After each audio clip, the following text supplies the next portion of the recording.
Hello. I'm Jeremy Foote. I am assistant professor at Purdue University. I'm also a member of the Community Data Science Collective.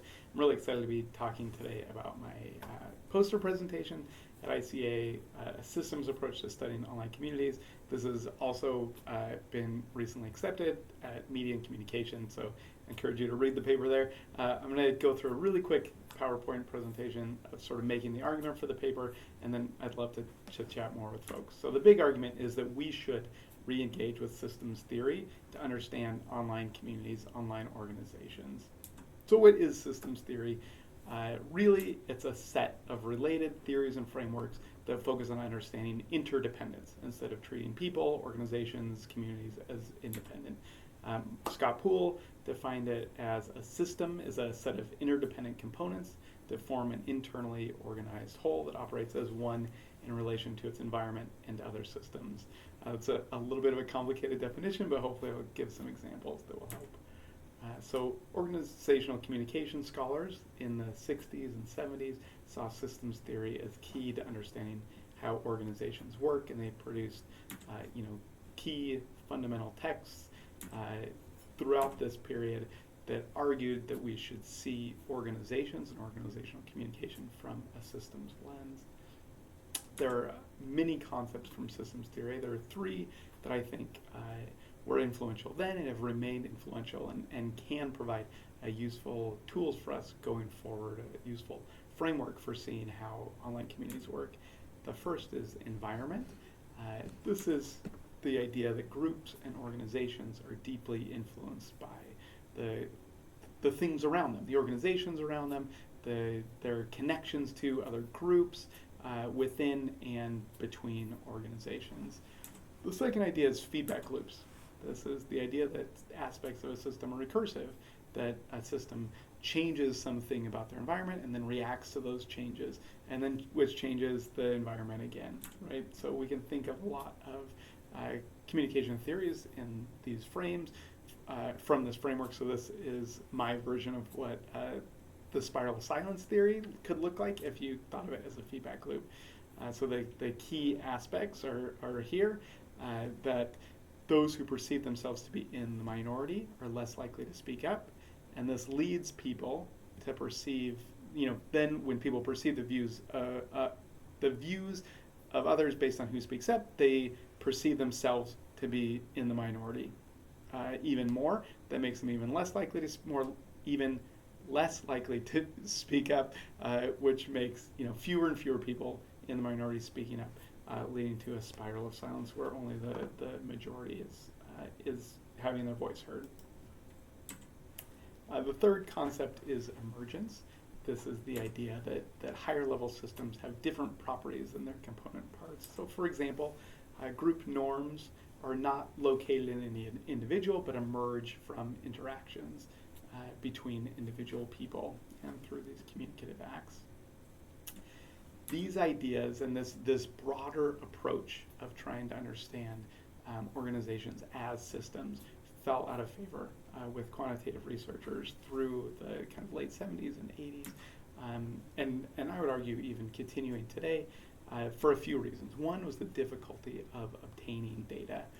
The second was a mismatch between this conceptual richness, these ideas of interdependence, and the simplicity of the methods that were available. And third, and not unrelatedly, was an interpretive, critical, or anti-positivist turn in communication, which I think is partially a reaction to the kind of the failures of these models that people, these are rich concepts that people wanted to be able to study and to study organizations in their richness. Communication scholars sort of abandoned quantitative approaches, at least in part, and turned toward approaches that allowed for greater richness. And indeed, these concepts and many other concepts from systems theory remain influential. If we look at the institutional theory of organizational communication, it's obvious how important the role of environment is. Or communication constitutes organizations. The CCO approach, right, talks a lot about emergence, as does structuration. That a lot of these concepts from systems theory are still influential, but used metaphorically rather than tested empirically. And my argument is that we can and should kind of return to those quantitative scholars like myself should return to those, and the online communities provide like an ideal setting for taking a systems theory based approach. So why are online communities so appropriate? First is that their barriers to exit and entry are super low, that people move between communities all the time. Participants are volunteers who choose where and how to work minute by minute, which leads to interdependent, overlapping membership and goals across lots of communities. The role of environment, in other words, is super, super important and super salient. In addition, there is ideal data for studying these things empirically.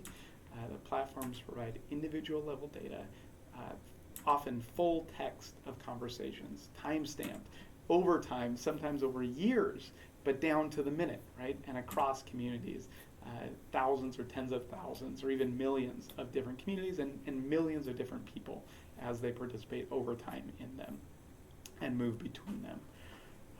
I talk, and I'd love to talk more about exciting new approaches that take a systems approach. I identify four, which I show in the poster and in the paper. I'm going to talk about one today, and that's the idea that studies can look at multiple levels at once. So this paper by Chandrasekaran et al. Looked at how banning subreddits on Reddit, so toxic subreddits, influence the amount of hate speech in adjacent communities. So, right, this is a systems approach. A systems thinking leads to this sort of idea. If we ban these communities, what happens in the ones around them? So they looked first at that, right, and found that hate speech did not go up in similar communities. But they also could look, because of this individual level data, could look at individual behavior. Why is it that that hate speech didn't go up? Was it just that everyone left who was part of it? And that's part of the story, that some users quit, but even those who stayed, they adjusted their behavior to meet the community's norms or new norms. So it gives us a different sense of what happened, of how people are responding, and maybe what interventions could work. Again, I'd love to talk more about other approaches. There are, of course, some challenges to using systems theory, as I'm outlining.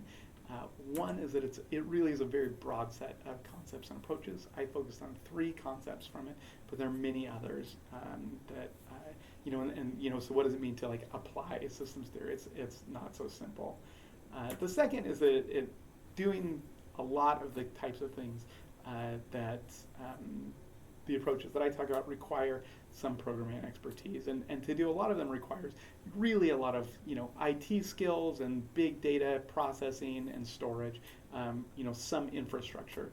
But I'm happy to try to make the argument at my poster session that these are skills that we should be teaching to communication graduate students and offering in our schools, and that a lot of really interesting approaches can be tackled after only a semester or maybe a year of programming instruction.